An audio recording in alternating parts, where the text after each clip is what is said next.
Hello ವೀಕ್ಷಕರೇ, ನಮಸ್ಕಾರ. ತಮ್ಮೆಲ್ಲರಿಗೂ ಭಾಗ್ಯ ಟಿವಿಗೆ ಸುಸ್ವಾಗತ ಕೋರ್ತಾ ಇದ್ದೀವಿ. ಭಾಗ್ಯ ಮತ್ತು ಗಿರೀಶ್.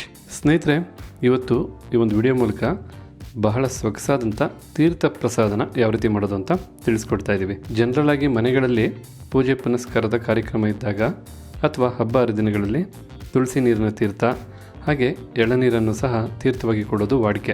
ಆದರೆ ಹಬ್ಬ ಹರಿದಿನ ವಿಶೇಷ ದಿನಗಳಲ್ಲಿ ಈ ರೀತಿಯಾದಂಥ ತೀರ್ಥ ಪ್ರಸಾದನ ಮಾಡಿದ್ರೆ ಖಂಡಿತ ಬಹಳ ಸೊಗಸಾಗಿರುತ್ತೆ. ಈ ಒಂದು ತೀರ್ಥ ಪ್ರಸಾದನ ದೇವರಿಗೆ ನೈವೇದ್ಯ ಮಾಡೋದಕ್ಕೂ ಉತ್ತಮವಾಗಿರುತ್ತೆ. ಹಾಗೆ ಬಂದಂಥವ್ರಿಗೆ ತೀರ್ಥ ಪ್ರಸಾದ ಕೊಡೋದಕ್ಕೂ ಬಹಳ ಸೊಗಸಾಗಿರುತ್ತೆ.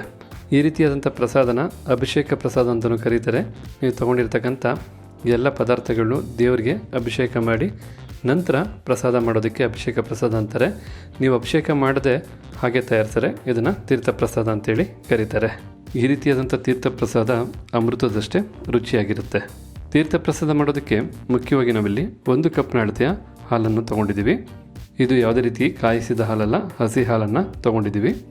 ಹಾಗೆ ಅರ್ಧ ಕಪ್ನ ಅಳತೆಯ ಮೊಸರು, ಅರ್ಧ ಕಪ್ನ ಅಳತೆಯ ಸಕ್ಕರೆ, ಅರ್ಧ ಸೇಬಿನ ಹಣ್ಣನ್ನು ಈ ರೀತಿ ಕಟ್ ಮಾಡಿ ಇಟ್ಕೊಂಡಿದ್ದೀವಿ. ಜೊತೆಗೆ ಅರ್ಧ ದಾಳಿಂಬೆ ಹಣ್ಣನ್ನು ತೊಗೊಂಡಿದ್ದೀವಿ. ಇನ್ನು 4 ಏಲಕ್ಕಿ ಬಾಳೆಹಣ್ಣು ಈ ರೀತಿ ಚಿಕ್ಕದಾಗಿ ಕಟ್ ಮಾಡಿ ಇಟ್ಕೊಂಡಿದ್ದೀವಿ. ಒಂದು 15ರಿಂದ 20 ದ್ರಾಕ್ಷಿ, 10ರಿಂದ 15 ಗೋಡಂಬಿ ತಮ್ಮ ಇಚ್ಛಾನುಸಾರ ಸೇರಿಸ್ಕೋಬೋದು. ಹಾಗೆ 2 ಟೇಬಲ್ ಸ್ಪೂನಷ್ಟು ಜೇನುತುಪ್ಪ, 1 ಟೇಬಲ್ ಸ್ಪೂನಷ್ಟು ತುಪ್ಪ. ಇದಿಷ್ಟು ನಿಮಗೆ ತೀರ್ಥ ಪ್ರಸಾದ ಮಾಡೋದಕ್ಕೆ ಬೇಕಾದಂಥ ಪದಾರ್ಥಗಳು. ಹಾಗೆ ಬನ್ನಿ ಮಾಡ್ತಕ್ಕಂಥ ವಿಧಾನ ಏನು ಅಂತ ನೋಡ್ಕೊಳ್ಳೋಣ. ಬೇಕಾದಂಥ ಪದಾರ್ಥಗಳನ್ನೆಲ್ಲ ನೋಡ್ಕೊಂಡಾದ ನಂತರ ಈಗ ಇಲ್ಲೊಂದು ಬಟ್ಲನ್ನ ತೊಗೊಂಡಿದ್ದೀವಿ, ಅಥವಾ ಒಂದು ಪಾತ್ರೆ ತೊಗೊಂಡ್ರೂ ಪರವಾಗಿಲ್ಲ. ಈಗ ಈ ಬಟ್ಲಿಗೆ 1 ಕಪ್ನ ಅಳತೆಯ ಹಾಲನ್ನು ಸೇರಿಸ್ಕೊಳ್ತಾ ಇದ್ದೀವಿ. ನಂತರ ಅರ್ಧ ಕಪ್ನ ಅಳತೆಯ ಮೊಸರನ್ನು ಸೇರಿಸ್ಕೊಳ್ತಾ ಇದ್ದೀವಿ. ಹಾಗೆ ಅರ್ಧ ಕಪ್ನ ಅಳತೆಯ ಸಕ್ಕರೆಯನ್ನು ಸೇರಿಸ್ಕೊಳ್ತಾ ಇದ್ದೀವಿ. ಈಗ ನಾವು ಚಿಕ್ಕದಾಗಿ ಕಟ್ ಮಾಡಿರ್ತಕ್ಕಂಥ 4 ಏಲಕ್ಕಿ ಬಾಳೆಹಣ್ಣು ಸೇರಿಸ್ಕೊಳ್ತಾ ಇದ್ದೀವಿ.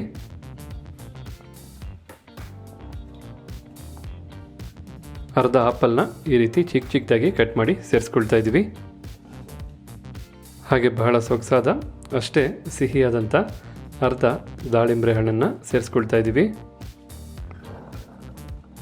15ರಿಂದ 20 ಒಣದ್ರಾಕ್ಷಿ, 1 ಟೇಬಲ್ ಸ್ಪೂನ್ ಅಳತೆಯ ತುಪ್ಪ ಮತ್ತು 2 ಟೇಬಲ್ ಸ್ಪೂನ್ ಅಳತೆಯ ಜೇನುತುಪ್ಪನ ಸೇರಿಸ್ಕೊಳ್ತಾ ಇದ್ದೀವಿ.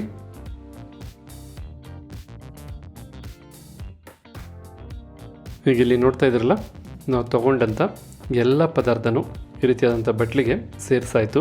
ಖಂಡಿತ ಇದನ್ನು ನೋಡ್ತಾ ಇದ್ರೇ ತಮಗೆ ಗೊತ್ತಾಗ್ತಾ ಇರುತ್ತೆ ಈ ಒಂದು ತೀರ್ಥ ಪ್ರಸಾದ ಎಷ್ಟು ಸೊಗಸಾಗಿ ಎಷ್ಟು ರುಚಿಯಾಗಿರುತ್ತೆ ಅಂತ.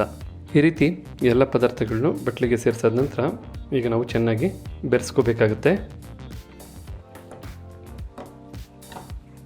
ಈ ರೀತಿ ಒಂದು ಚಿಕ್ಕ ಸೌಟ್ ಅಥವಾ ಸ್ಪೂನ್ನ ಸಹಾಯದಿಂದ ಎಲ್ಲನೂ ಸಹ ನೀಟಾಗಿ ಬೆರೆಸ್ಕೊಳ್ಳಿ.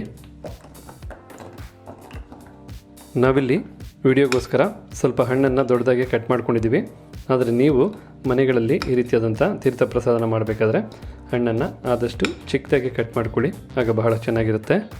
ಈಗಿಲ್ಲಿ ನೀಟಾಗಿ ಬೆರೆಸಾದ ನಂತರ ನೀವು ನೋಡ್ತಾ ಇದ್ರಲ್ಲ, ನೈವೇದ್ಯ ಮಾಡೋದಕ್ಕೆ ತೀರ್ಥ ಪ್ರಸಾದ ಬಲು ಸೊಗಸಾಗಿ ರೆಡಿಯಾಗಿದೆ. ಜನರಲ್ಲಾಗಿ ಈ ರೀತಿಯಾದಂಥ ತೀರ್ಥ ಪ್ರಸಾದನ ದೇವರುಗಳಿಗೆ ಹಾಲು, ತುಪ್ಪ, ಬೆಣ್ಣೆ, ಮೊಸರು, ಹಣ್ಣುಗಳಿಂದ ಅಭಿಷೇಕ ಮಾಡಿ ತಯಾರು ಮಾಡ್ತಾರೆ. ನೀವು ಬೇಕಿದ್ರೆ ಆ ರೀತಿಯೂ ಮಾಡ್ಬೋದು, ಇಲ್ಲಾಂದರೆ ಈ ರೀತಿ ಸಿಂಪಲ್ ಆಗು ಬೇಕಿದ್ರೆ ಮಾಡ್ಕೋಬೋದು. ಬಹಳ ಈಸಿಯಾದ ರೆಸಿಪಿ, ಅಷ್ಟೇ ಸೊಗಸಾದ ರೆಸಿಪಿ. ಸ್ವಲ್ಪ ತಿಂದರೂ ಅಮೃತಕ್ಕೆ ಸಮ ಇರುತ್ತೆ ಈ ಒಂದು ತೀರ್ಥ ಪ್ರಸಾದ. ಹಾಗಿದ್ರೆ ಇವತ್ತು ನಾವು ಮಾಡಿದಂಥ ಈ ತೀರ್ಥ ಪ್ರಸಾದ ರೆಸಿಪಿ ತಮಗೆಲ್ಲರಿಗೂ ಇಷ್ಟ ಆಗಿದೆ ಅಂತ ತಿಳ್ಕೊಂಡಿದ್ದೀನಿ. ವಿಶೇಷವಾದ ಹಬ್ಬ ಹರಿದಿನಗಳಲ್ಲಿ ನೀವು ಸಹ ಈ ರೀತಿಯಾದಂಥ ತೀರ್ಥ ಪ್ರಸಾದನ ಮಾಡಿ ದೇವರಿಗೆ ನೈವೇದ್ಯ ಮಾಡಿ, ಹಾಗೆ ನೀವು ಸಹ ಪ್ರಸಾದವಾಗಿ ಸ್ವೀಕರಿಸಿ. ಹಾಗಿದ್ರೆ ಇವತ್ತು ನಾವು ಮಾಡಿ ತಿಳಿಸಿದಂಥ ಈ ರೆಸಿಪಿ ತಮಗೆಲ್ಲರಿಗೂ ಇಷ್ಟ ಆಗಿದೆ ಅಂತ ತಿಳ್ಕೊಂಡಿದ್ದೀನಿ. ಇಷ್ಟ ಆಗಿದ್ದರೆ ಈ ವಿಡಿಯೋಗೊಂದು ಲೈಕ್ ಮಾಡಿ, ಜೊತೆಗೆ ತಮ್ಮ ಅನಿಸಿಕೆ ಅಭಿಪ್ರಾಯ ಏನಿದೆ ಅನ್ನೋದನ್ನು ಕಮೆಂಟ್ ಬಾಕ್ಸಲ್ಲಿ ಕಮೆಂಟ್ ಮಾಡಿ. ಅಷ್ಟೇ ಅಲ್ಲ, ಈ ವಿಡಿಯೋನ ಮತ್ತೊಬ್ಬರಿಗೂ ಹೆಲ್ಪ್ ಆಗೋ ಹಾಗೆ ಶೇರ್ ಮಾಡಿ ಅಂತ ಹೇಳ್ತಾ ತಮಗೆಲ್ಲರಿಗೂ ಧನ್ಯವಾದನ ಅರ್ಪಿಸ್ತಾ ಇದ್ದೀವಿ. ಭಾಗ್ಯ ಮತ್ತು ಗಿರೀಶ್.